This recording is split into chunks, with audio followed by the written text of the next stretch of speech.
नमस्कार दोस्तों, मैं engineer Deepak Kumar physics teacher science academy YouTube channel में आपका हार्दिक अभिनंदन करता हूं। लास्ट वीडियो में हम लोगों ने देखा है ज्योमेट्रिकल ऑप्टिक्स जो है वो 4 सिद्धांत पर आधारित है। पहला रेक्टिलिनियर प्रोपेगेशन ऑफ लाइट, दूसरा इंडिपेंडेंस लॉ ऑफ लाइट, तीसरा रिफ्लेक्शन ऑफ लाइट और चौथा रिफ्रैक्शन ऑफ लाइट। हम लोगों ने लास्ट वीडियो में रेक्टिलिनियर प्रोपेगेशन ऑफ लाइट और इंडिपेंडेंस लॉ ऑफ लाइट का जो है व्याख्या किया था और मैंने आपको समझाने का भरपूर प्रयास किया था। आज हम लोग देखेंगे कि रिफ्लेक्शन ऑफ लाइट जो है वो किस तरह से ज्योमेट्रिकल ऑप्टिक्स में अपना अहम भूमिका अदा करता है। आइए देखते हैं।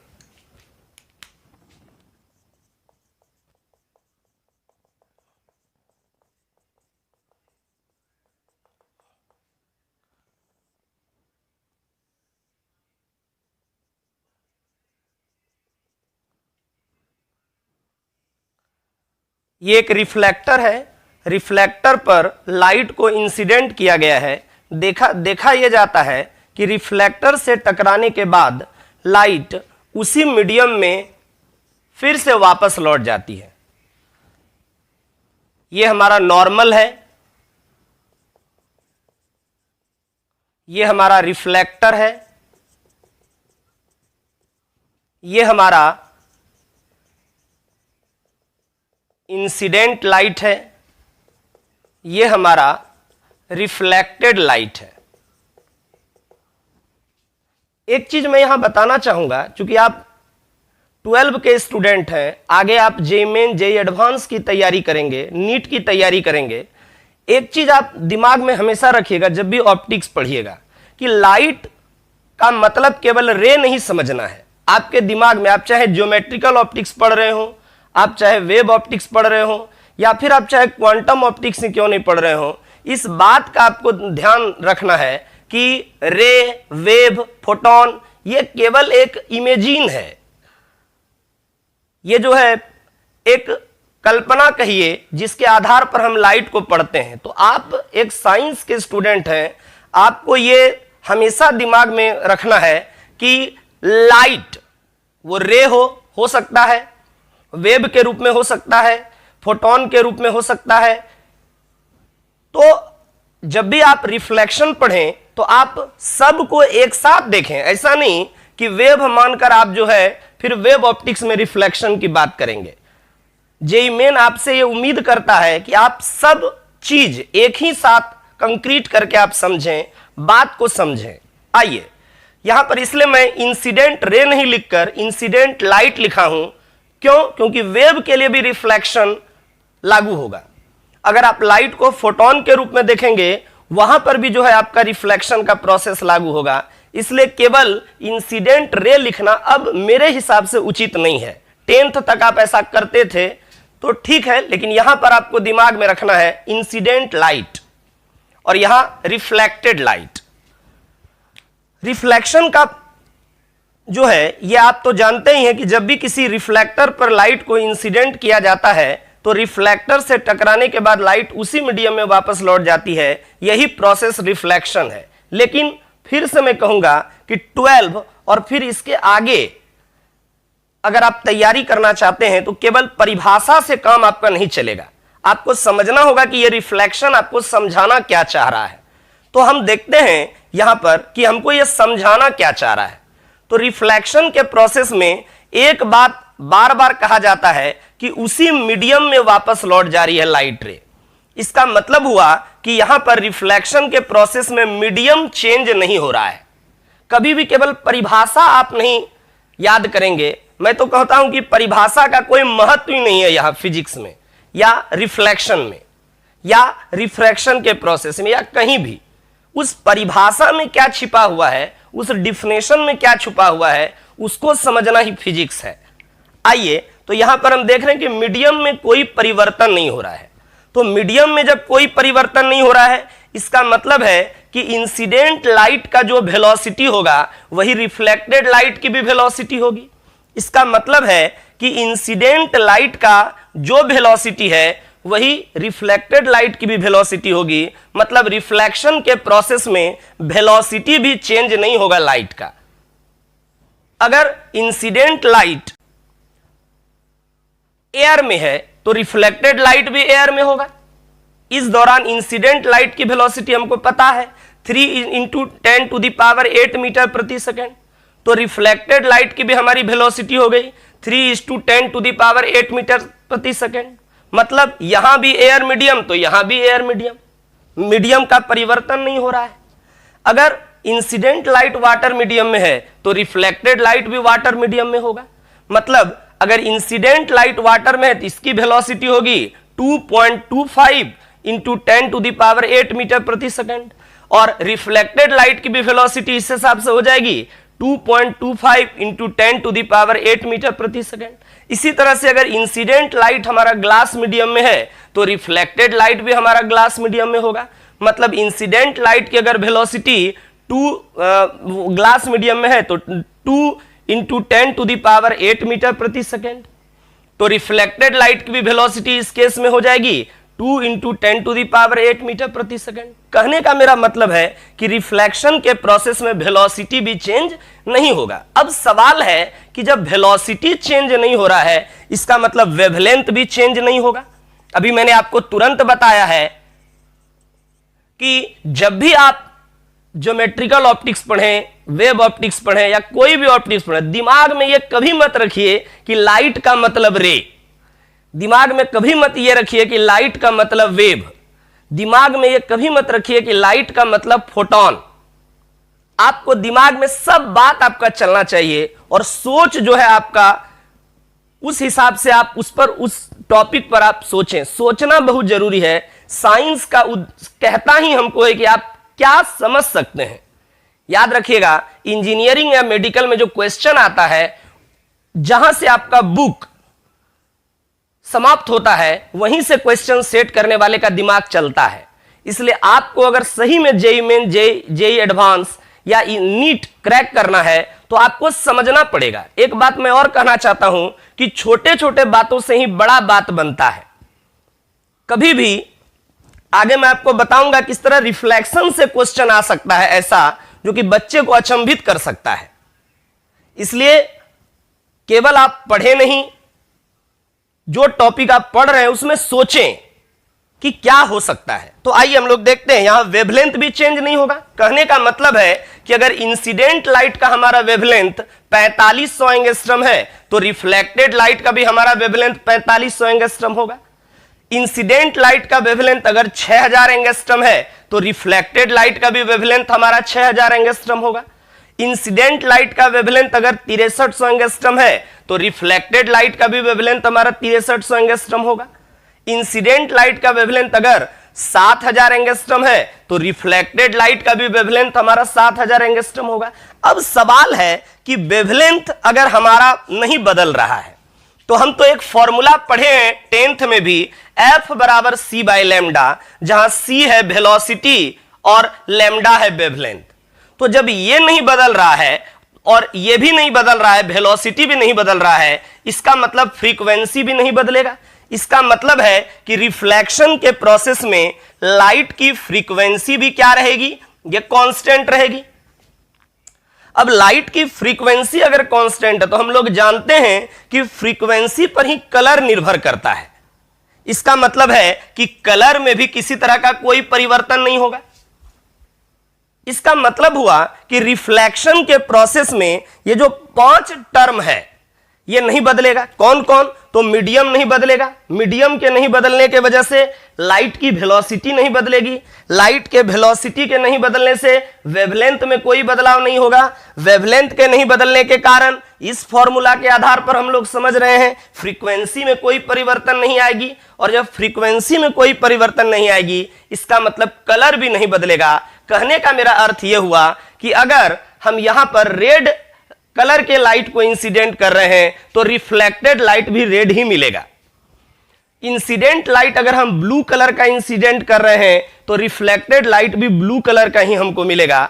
और इस तरह का क्वेश्चन पूछा जा सकता है 12 में भी पूछा जा सकता है या छोटे मोटे स्टेट इंजीनियरिंग के एग्जाम में भी पूछा जा सकता है कि मान लीजिए कि एक इंसिडेंट लाइट है, एक उदाहरण में दे रहा हूं, मान लीजिए एक इंसिडेंट लाइट है जिसका वेवलेंथ है 6300 एंगस्ट्रम। तो आपसे यह कहा जाएगा कि बताइए रिफ्लेक्टेड लाइट का कलर क्या होगा।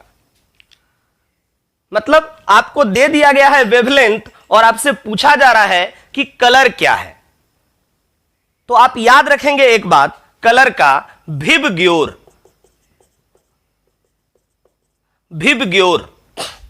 ये वायलेट, इंडिगो, ब्लू ग्रीन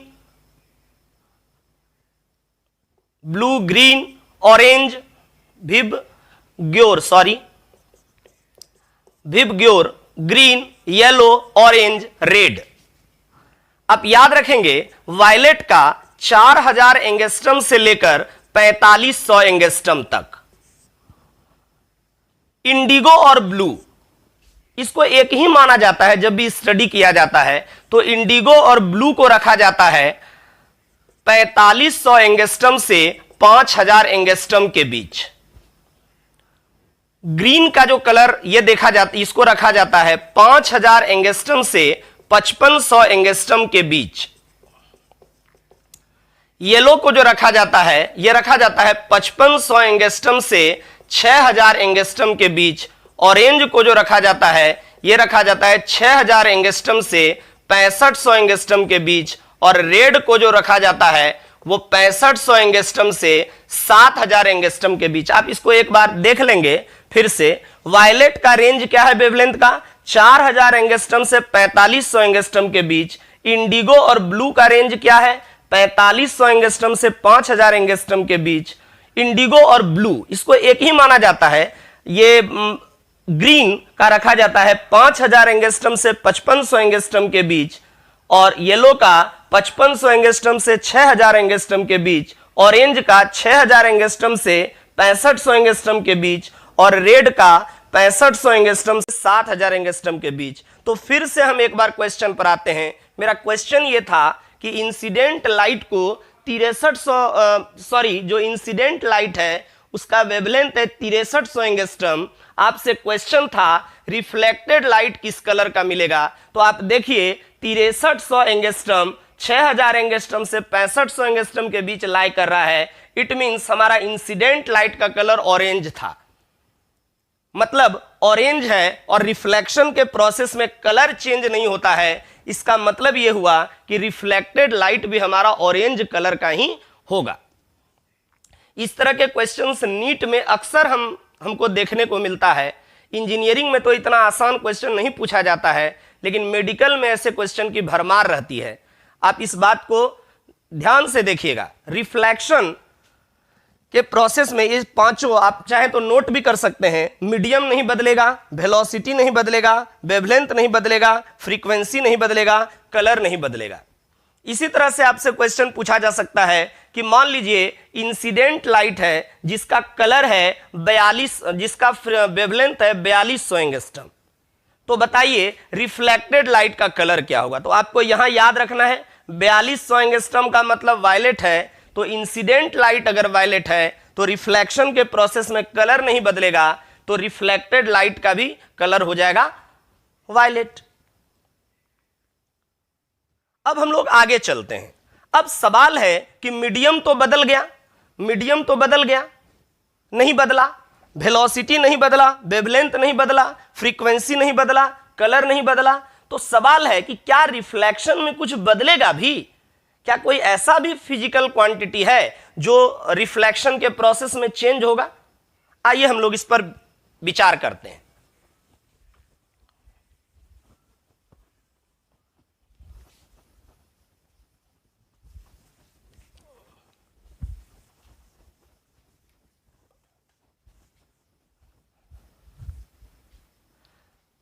फिर से जरा सा यहां ध्यान दीजिएगा।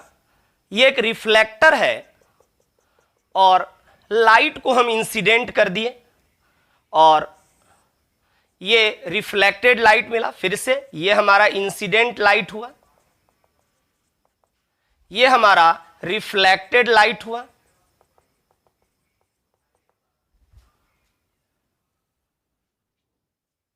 इसकी इंटेंसिटी 100% है। सवाल है कि क्या यह रिफ्लेक्टर पूरे के पूरे लाइट को रिफ्लेक्ट कर देगा? तो बिल्कुल नहीं करेगा। ये यहां पर रिफ्लेक्शन के अलावे भी एक प्रक्रिया होगी, एब्जॉर्प्शन की प्रक्रिया होगी। मतलब ये रिफ्लेक्टर जो है कुछ अमाउंट में लाइट को एब्जॉर्ब करेगा। तो यदि मान लीजिए 2% अमाउंट में ये लाइट को रिफ्लेक्ट किया, एब्जॉर्ब किया, तो रिफ्लेक्टेड लाइट हमारा 98%। यदि ये 5% के अमाउंट में लाइट को एब्जॉर्ब किया है रिफ्लेक्टर, तो हमारा रिफ्लेक्टेड लाइट 95%। इसका मतलब है कि कभी भी रिफ्लेक्शन के प्रोसेस में जो है 100% अमाउंट में लाइट रिफ्लेक्ट नहीं होगा। अगर यहां इंटेंसिटी हमारा 100% है, तो यहां हमारा रिफ्लेक्टेड लाइट का जो इंटेंसिटी होगा ये जब भी होगा 100% से कम ही होगा। इसका मतलब है, पहला बात दिमाग में ये बैठा लीजिए कि इंटेंसिटी घटेगी। Intensity will decreases in the process of reflection. तो इंटेंसिटी घट गया है, तो इंटेंसिटी हमारा आई। एक चीज और देखा गया है कि इंटेंसिटी जो होता है वो हमेशा एम्पलीट्यूड के स्क्वायर के प्रोपोर्शनल होता है। इंटेंसिटी हमेशा प्रोपोर्शनल होगा किसके? एम्पलीट्यूड के वर्ग के। तो अगर इंटेंसिटी के मान में कमी आ रही है, तो यहां से यह हमको समझ जाना चाहिए कि एम्पलीट्यूड के मान में भी कमी आएगी। अब एम्पलीट्यूड क्या है? तो हम जानते हैं एम्पलीट्यूड ये है, यहां से यहां का जो दूरी है, ये यहां से यहां का जो मान है, ये है एम्पलीट्यूड।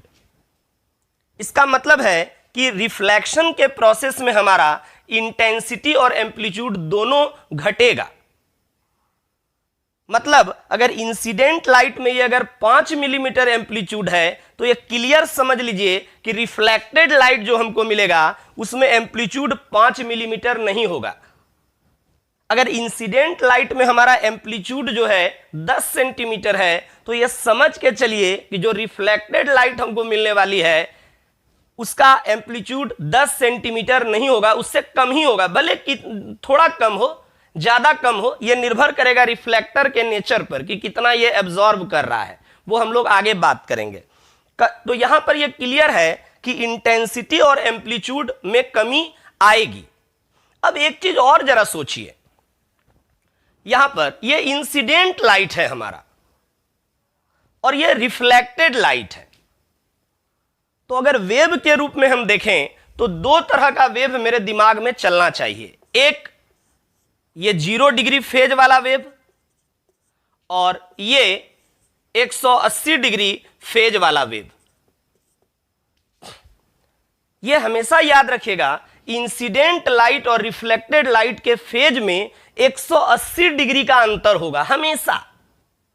मतलब अगर आप 0 डिग्री फेज वाले, एक उदाहरण मैं बता रहा हूं, अगर 0 डिग्री फेज वाले लाइट को अगर आप इंसिडेंट किए हैं, तो आपको रिफ्लेक्टेड लाइट के रूप में ये श्योर आपको ये मिलेगा, ये नहीं मिलेगा, पाई फेज का आपको वेव मिलेगा।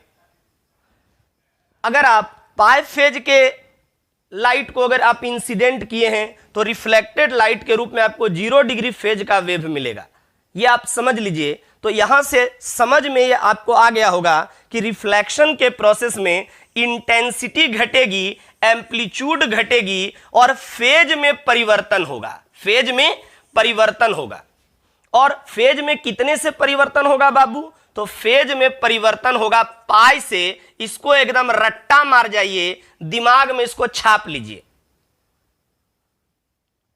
इतना रिफ्लेक्शन में आपका जो समझ है ये होना चाहिए। फिर से मैं आपको बताना चाहूंगा क्या क्या नहीं बदलेगा। तो मीडियम नहीं बदलेगा, वेलोसिटी नहीं बदलेगा, वेवलेंथ नहीं बदलेगा, फ्रीक्वेंसी नहीं बदलेगा, कलर नहीं बदलेगा। क्या क्या बदलेगा छोटू? तो बदलेगा हमारा इंटेंसिटी, बदलेगा हमारा एम्पलीट्यूड। एक्चुअली बदलेगा मतलब यहां घटेगा। इंटेंसिटी में कमी आएगी, एम्पलीट्यूड में कमी आएगी और फेज पाई से चेंज होगा। फेज कितने से चेंज होगा? पाई से।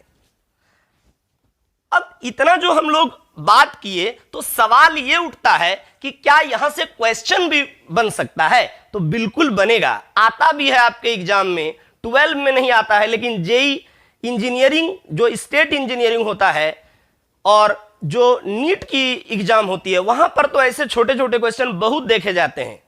बायो जिसका है और जो भविष्य में मेडिकल करना चाहते हैं, घबराइए नहीं, मेडिकल का क्वेश्चन बहुत ही आसान पूछा जाता है। हां, थोड़ा सा कॉन्सेप्चुअल होता है, जरूरत है उस कॉन्सेप्ट को केवल समझ लेने की। आइए आपको मैं बताता हूं कि जो अभी क्या थ्योरी है, अभी जो मैंने बताया है, इस पे क्वेश्चन कैसे पूछा जा सकता है। एक बात और मैं कहना चाहूंगा आपको कि एग्जाम जो कंपटीशन का एग्जाम होता है उसमें ज्यादा पढ़ने से आपका नहीं होने वाला है। इस भ्रम में आप मत जिए कि आप 2-4 किताब पढ़ लेंगे तो आप डॉक्टर बन जाएंगे, आप इंजीनियर बन जाएंगे, अच्छा इंजीनियर। बिल्कुल नहीं, आपको कम मटेरियल फॉलो करना है लेकिन सटीक फॉलो करना है। कम से कम पढ़िए। फिजिक्स में एनसीईआरटी फॉलो कीजिए, एम करीम फॉलो कीजिए, एससी वर्मा सर के बुक को फॉलो कीजिए, इससे ज्यादा कुछ मत देखिए। और जो कॉपी हम लोगों का क्लास नोट्स है साइंस एकेडमी के किसी भी टीचर का, आप उसको फॉलो कीजिए। इससे ज्यादा कुछ पढ़ने की जरूरत नहीं है। ज्यादा पढ़ने से आप ज्यादा विद्वान तो बन जाएंगे लेकिन आप सफल नहीं हो पाएंगे लाइफ में। हमारा समाज जो है एक अच्छे जॉब को चाहता है, ना कि बहुत विद्वता को चाहता है। आइए हम जो अभी देखे हैं उस पर क्वेश्चन किस तरह से पूछा जा सकता है। एक छोटा क्वेश्चन मैं आपसे पूछ रहा हूं, साधारण सा। एक रिफ्लेक्टर है, हमने लाइट को इंसिडेंट कर दिया। आपको क्वेश्चन में ही दे देगा कि जिस लाइट को हमने इंसिडेंट किया है उसका इक्वेशन है ए साइन ओमेगा टी प्लस π/3। कहेगा कि बताइए ये जो रिफ्लेक्टेड लाइट है इसका इक्वेशन क्या होगा, या पूछ देगा कि जो रिफ्लेक्टेड लाइट है उसमें फेज चेंज क्या होगा। तो सबसे पहली बात कि अगर आप साधारण रूप से पढ़े हैं तो आप क्वेश्चन ही नहीं समझ पाएंगे कि यह कहां से पूछा गया है। ऐसे क्वेश्चन भी रिफ्लेक्शन में आ सकते हैं। तो मेरे हिसाब से आपका दिमाग अब काम भी करने लगा होगा कि यह कैसे बनेगा। तो तुरंत ऐसे क्वेश्चन को देखने के लिए हम देखेंगे कि हमारा फेज जो है एंगल के रूप में क्या है। चूंकि ओमेगा टी दोनों में ही सेम रहेगा इसलिए इस पर हम लोग बात नहीं करेंगे। तुरंत हम देखेंगे कि हमारा जो फेज चेंज है वो कितने का है। फेज जो है यहां π/3 के रूप में, या आप चाहें तो आप ले भी सकते हैं ओमेगा टी प्लस π/3, लेकिन चूंकि वहां समय भी आपको बचाना है तो मैं तो कहूंगा केवल π/3 वाला ही पार्ट आप लेकर बनाएंगे। और अभी तुरंत हम आपको बताए हैं कि पाई से चेंज होता है। तो पाई से चेंज होता है मतलब घट भी सकता है, बढ़ भी सकता है। तो अगर घट सकता है तो हमारा कितना हो जाएगा, omega T plus π/3 minus pi, और हमारा ये क्या हो जाएगा, omega T plus π/3 plus pi. नहीं, अब यहां से हम लोग देखेंगे तो ओमेगा टी, और यहां से अगर हम देखते हैं तो ये हमारा हो जाएगा -2π/3, और यहां से अगर हम देखें तो ओमेगा टी प्लस 4π/3। इसका मतलब है कि हमारा इक्वेशन जो अब हो जाएगा y का वो क्या हो जाएगा, तो हमारा हो जाएगा a साइन ओमेगा टी -2π/3 और a sine omega T plus 4π/3। आप देखेंगे दोनों ऑप्शन में जो होगा वो उसी पर आप टिक करेंगे। लेकिन यहां पर एक चीज और देखिए, मैंने आपको बताया कि एम्पलीट्यूड में भी परिवर्तन होता है। इसका मतलब है कि अगर इसका एम्पलीट्यूड a है तो इसका एम्पलीट्यूड अब a नहीं रहेगा, इसका एम्पलीट्यूड चेंज हो जाएगा, ये a' हो जाएगा। वहां आपको क्वेश्चन में दिया रहेगा या नहीं भी दिया रहेगा तो ऑप्शन के हिसाब से आप देखेंगे। तो आपका यहां रिफ्लेक्टेड लाइट का इक्वेशन हो गया a' साइन ओमेगा टी -2π/3 और या a' sine omega T plus π/3। दोनों में से आपका जो भी होगा आप उसको टिक करेंगे। इस तरह के क्वेश्चन को आप देखिए, क्वेश्चन को समझिए। कभी भी आप यह मत समझिए कि जो किताब में क्वेश्चन दिया है वही इनफ है। आप अपने से भी क्वेश्चन एराइज करने की कोशिश कीजिए, अपने शिक्षक से बार बार पूछिए। अगर समस्या होती है तो YouTube का जो कमेंट बॉक्स है वहां भी आप हमसे क्वेश्चन पूछ सकते हैं। मैं हर संभव प्रयास करूंगा आपका जवाब देने का। आज थोड़ा समय का अभाव है, आज यहीं तक रहने देते हैं। फिर अगले वीडियो में इससे आगे हम लोग रिफ्लेक्शन के प्रोसेस को लेकर चलेंगे। बहुत बहुत धन्यवाद। फिर से साइंस एकेडमी यूट्यूब चैनल में आने का आपको बहुत बहुत शुक्रिया, बहुत बहुत धन्यवाद।